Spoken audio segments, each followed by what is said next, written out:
Dear me from the past, the world will end, as worlds often do. The sight of blue surgical face masks tossed carelessly on lawns and blowing forlornly on streets will become a familiar one. You will see white masks too, like shot doves under cars, flung on tree branches, stuck like fugitives against chain-link fences. And this will remind you of a tragic final scene in a war movie. Speaking of which, movie theaters will become a wistful memory. The world as you once knew it will end, and you will realize, despite everything, how safe you were, and how, in a blink of an eye, you'll never feel that safe again, ever. The mammoth threat of the pandemic will dwarf every other superficial fear you once had, a tsunami you can't close your door against, or climb the highest mountain to escape, a blind, indiscriminate hurricane that sweeps everything in its wake.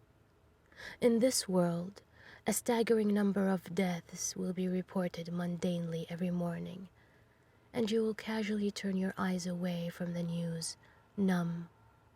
In this world, people will become even more distant, physically and emotionally.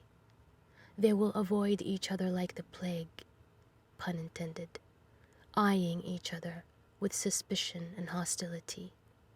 In this world, you'll regret squandering all those places, the pleasure of walking the corridors of the art museum and contemplating beauty, the ease in which you dined at restaurants and met friends at cafes, the chatter and noise of beaches, parks, schools, gyms, malls, bars, parties, stations, fairs, and parades.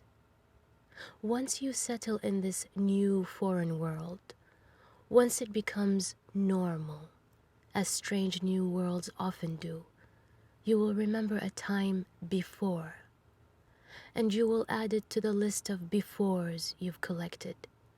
Before it was normal to take off shoes, belts, and jewelry at an airport.